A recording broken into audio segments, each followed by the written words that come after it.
संबोधित किया। यह वेबिनार काफी अहम माना जा रहा है, जो कि केंद्रीय बजट के बाद सरकार की तरफ से जारी जनसंपर्क और संवाद श्रृंखला का हिस्सा है और इसका उद्देश्य बजट घोषणाओं को जमीनी स्तर पर प्रभावी कार्रवाई में बदलना है। इसी बीच प्रधानमंत्री नरेंद्र मोदी ने अपने संबोधन में ग्लोबल सप्लाई चेन और अर्थव्यवस्था को लेकर कई अहम बातें कही। साथ ही बड़ी तादाद में लोगों के बीच हुए बजट पर चर्चा को अपने आप में एक सफल प्रयोग भी बताया गया। आज जब ग्लोबल सप्लाई चेन रीशेप हो रही है, तब अर्थव्यवस्था की तेज प्रगति विकसित भारत का भी बहुत बड़ा आधार है। हमारी दिशा स्पष्ट है, हमारा संकल्प स्पष्ट है। Build more, produce more, connect मोर और अब जरूरत है एक्सपोर्ट मोर। और निश्चित तौर पर इसमें आज आपके बीच जो मंथन होगा, इस मंथन से जो सुझाव निकलेंगे उनकी बड़ी भूमिका होगी। और इस आयोजन के जरिए नीति निर्माता, उद्योगपति और दूसरे हितधारक एक मंच पर आए और विकास को गति देने और अर्थव्यवस्था के प्रमुख क्षेत्रों को मजबूत करने के उपायों पर विस्तार से चर्चा की गई। इस विषय के अंतर्गत 4 अलग अलग सत्र आयोजित किए जा रहे हैं, जिनमें विनिर्माण, औद्योगिक उन्नयन और रणनीति क्षेत्र, एमएसएमई, वित्त, बाजार पहुंच, शहरी आर्थिक क्षेत्र और अवसंरचना, रसद और माल ढुलाई जैसे प्रमुख क्षेत्रों को शामिल किया जा रहा है। इन चर्चाओं में इस बात पर विचार विमर्श किया जाएगा कि बजट में घोषित सुधार औद्योगिक क्षमता का विस्तार करके प्रतिस्पर्धात्मकता बढ़ाने और रोजगार सृजन को प्रोत्साहित करने के लिए किस तरह मददगार साबित हो सकते हैं। इस वेबिनार सत्रों में सरकार के दूरदर्शी सुधारात्मक प्रयास पर भी इंफॉर्मेशन दी जाएगी। इनका उद्देश्य औद्योगिक पैमाने को बढ़ाना, तकनीकी नेतृत्व को मजबूत करना और अर्थव्यवस्था के महत्वपूर्ण क्षेत्र को सुदृढ़ करना है। चर्चा के दौरान उद्योग जगत के प्रतिभागी अपने जमीनी अनुभव और सुझाव साझा करेंगे, जिससे नीतिगत उपाय के प्रभावी और सुचारू क्रियान्वयन में मदद मिल पाए। आधिकारिक बयान के मुताबिक विचार विमर्श का मुख्य उद्देश्य प्राथमिकताओं को ठोस कार्रवाई में बदलना, उद्योग जगत से मिली अंतर्दृष्टि आधार पर ही सरकार और व्यवसायों के बीच बेहतर समन्वय स्थापित करने पर जोर दिया जाएगा और उम्मीद है कि इससे नीतिगत प्राथमिकताओं को वास्तविक आर्थिक परिणामों में बदलने में मदद मिलेगी। इसके अलावा पीएम मोदी ने कहा कि यह वेबिनार की थीम देश के इकोनॉमिक ग्रोथ को निरंतर मजबूती देने में जुड़ी हुई है। मैन्युफैक्चरिंग, लॉजिस्टिक्स, हमारे एमएसएमई, लघु उद्योग, कुटीर उद्योग, इतना ही नहीं, हमारे छोटे बड़े शहर, ये अर्थव्यवस्था के पिलर्स के तौर पर दिखने में तो अलग अलग लगते हैं, लेकिन वे सभी इंटरकनेक्टेड है। जैसे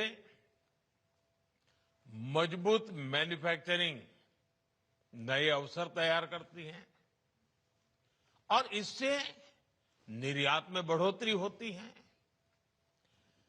कॉम्पिटिटिव एमएसएमई से फ्लेक्सिबिलिटी और इनोवेशन को बढ़ावा मिलता है। बेहतर लॉजिस्टिक्स से लागत कम होती है। वेल प्लान शहर, इन्वेस्टमेंट और टैलेंट दोनों को अपनी ओर खींचते हैं। राज्यसभा चुनाव की हलचल और होली की सरगर्मी के बीच में सियासत में एक नया रंग घुलने जा रहा है। दरअसल बीजेपी के राष्ट्रीय अध्यक्ष नितिन नवीन 2 दिवसीय दौरे पर पटना पहुंचे। राष्ट्रीय अध्यक्ष बनने के बाद ये पहला मौका था जब वो होली के अवसर पर बिहार में मौजूद रहेंगे। ऐसे में पार्टी कार्यकर्ताओं में जबरदस्त जोश और उत्साह देखने को मिल रहा है। इसी बीच बीजेपी ने राज्यसभा चुनाव के लिए अपनी लिस्ट जारी कर दी, जिसमें नितिन नवीन का भी नाम शामिल है। इसके साथ ये तय हो चुका है कि बीजेपी अध्यक्ष नितिन नवीन राज्यसभा जाएंगे और उनको बीजेपी ने बिहार से राज्यसभा का प्रत्याशी बनाया है। और आज पटना पहुंचने के बाद नितिन नवीन बेली रोड पर मौजूद चटकारा फूड कोर्ट में आयोजित एक भव्य होली मिलन समारोह में शामिल हुए।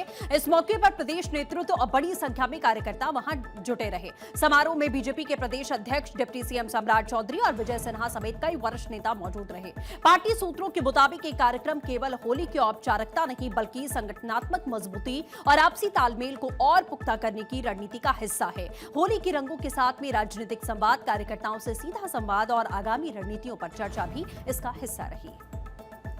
नितिन नवीन ने कार्यक्रम में धूमधाम से होली का समारोह मनाया और इस दौरान उन्होंने मंच से लोगों पर फूल बरसाए। वहीं कार्यक्रम में शामिल लोग तालियां बजाते हुए नजर आए। इस कार्यक्रम में पटना साहिब, कुमरार, बांकीपुर और दीघा विधानसभा क्षेत्रों के मंडल अध्यक्ष, मोर्चा पदाधिकारी और वरिष्ठ कार्यकर्ता बड़ी तादाद में शामिल हुए। साथ ही बीजेपी पटना महानगर इकाई ने कार्यक्रम को ऐतिहासिक बनाने के लिए खास तैयारियां की। दीघा विधायक डॉक्टर संजीव चौरसिया और बीजेपी जिला अध्यक्ष ने संयुक्त रूप से कार्यक्रम की निगरानी की, जिसमें सुरक्षा, मंच संचालन, मेहमानों का स्वागत, व्यवस्थाओं के लिए अलग अलग टीम का गठन किया गया था। और इस कार्यक्रम के 2 दिन के बाद यानी 5 मार्च को बीजेपी के राष्ट्रीय अध्यक्ष नितिन नवीन दिल्ली लौटेंगे और इन 2 दिनों में पटना की फिजा सियासी और रंगीन दोनों अंदाज में सराबोर होने वाली है। तो बीजेपी की तरफ से आगामी राज्यसभा चुनावों के लिए अपने उम्मीदवारों की घोषणा कर दी गई। बीजेपी ने बिहार, असम, छत्तीसगढ़, हरियाणा, ओडिशा और पश्चिम बंगाल से कुल 9 उम्मीदवारों के नाम तय किए। इनमें से कई नाम ऐसे हैं जो पार्टी के संगठन में मजबूत पकड़ रखते हैं और क्षेत्रीय स्तर पर प्रभावशाली माने जाते हैं। राज्यसभा में अलग अलग राज्यों से कुल 37 सीटें फिलहाल खाली हो रही हैं। बिहार से बीजेपी ने पार्टी के राष्ट्रीय अध्यक्ष नितिन नवीन और शिवेश कुमार को उम्मीदवार बनाया। और नितिन नवीन पार्टी के वर्तमान में बीजेपी के अध्यक्ष हैं और बिहार में उनकी छवि मजबूत है। वो पटना के बांकीपुर से 5 बार विधायक रह चुके हैं। दूसरी और शिवेश कुमार की बात की जाए तो पार्टी के युवा और सक्रिय चेहरों में से वो शुमार रहे हैं। बिहार में कुल 5 सीटें खाली हो रही हैं। असम से तेराश गोवाला और जोगेन मोहन को टिकट दिया गया है। दोनों नेता राज्य में बीजेपी की सरकार में महत्वपूर्ण भूमिका निभा चुके हैं। असम में 3 सीटें खाली हो रही हैं और पार्टी यहां भी अपनी स्थिति बरकरार रखने के लिए पूरी तरीके से तैयार दिख रही है। पश्चिम बंगाल से राहुल सिन्हा को टिकट दिया गया। राहुल सिन्हा राज्य बीजेपी के प्रमुख चेहरों में से एक है और संगठन में उनकी पकड़ भी मजबूत है। ओडिशा से मनमोहन समल और सुजीत कुमार को उम्मीदवार घोषित किया गया। मनमोहन समल वरिष्ठ नेता हैं और सुजीत कुमार भी पार्टी के लिए बहुत इंपॉर्टेंट है। राज्य में बीजेपी की सरकार होने से यहां पर स्थिति अनुकूल है। वहीं छत्तीसगढ़ से लक्ष्मी वर्मा को उम्मीदवार बनाया गया। लक्ष्मी वर्मा पार्टी की महिला मोर्चा में सक्रिय रही हैं और राज्य में सामाजिक कार्यों में बढ़ चढ़कर हिस्सा लेती हैं। छत्तीसगढ़ में 2 सीट खाली हो रही है। बीजेपी की सरकार होने की वजह से जीत की उम्मीद बहुत मजबूत है। हरियाणा से संजय भाटिया को टिकट मिला। संजय भाटिया प्रशासनिक पृष्ठभूमि से आते हैं और पार्टी में उनकी भूमिका बहुत महत्वपूर्ण रही है। हरियाणा में 2 सीट है। प्रधानमंत्री नरेंद्र मोदी ने आज सुबह वीडियो कॉन्फ्रेंसिंग के जरिए आर्थिक विकास को बनाए रखना और मजबूत करना विषय पर आयोजित एक वेबिनार को संबोधित किया। यह वेबिनार काफी अहम माना जा रहा है, जो कि केंद्रीय बजट के बाद सरकार की तरफ से जारी जन संपर्क और संवाद श्रृंखला का हिस्सा है और इसका उद्देश्य बजट घोषणाओं को जमीनी स्तर पर प्रभावी कार्रवाई में बदलना है। इसी बीच प्रधानमंत्री नरेंद्र मोदी ने अपने संबोधन में ग्लोबल सप्लाई चेन और अर्थव्यवस्था को लेकर कई अहम बातें कही। साथ ही बड़ी तादाद में लोगों के बीच हुए बजट पर चर्चा को अपने आप में एक सफल प्रयोग भी बताया गया। आज जब ग्लोबल सप्लाई चेन रीशेप हो रही है, तब अर्थव्यवस्था की तेज प्रगति विकसित भारत का भी बहुत बड़ा आधार है। हमारी दिशा स्पष्ट है, हमारा संकल्प स्पष्ट है। Build more, produce more, connect मोर और अब जरूरत है एक्सपोर्ट मोर। और निश्चित तौर पर इसमें आज आपके बीच जो मंथन होगा, इस मंथन से जो सुझाव निकलेंगे उनकी बड़ी भूमिका होगी। और इस आयोजन के जरिए नीति निर्माता, उद्योगपति और दूसरे हितधारक एक मंच पर आए और विकास को गति देने और अर्थव्यवस्था के प्रमुख क्षेत्रों को मजबूत करने के उपायों पर विस्तार से चर्चा की गई। इस विषय के अंतर्गत 4 अलग अलग सत्र आयोजित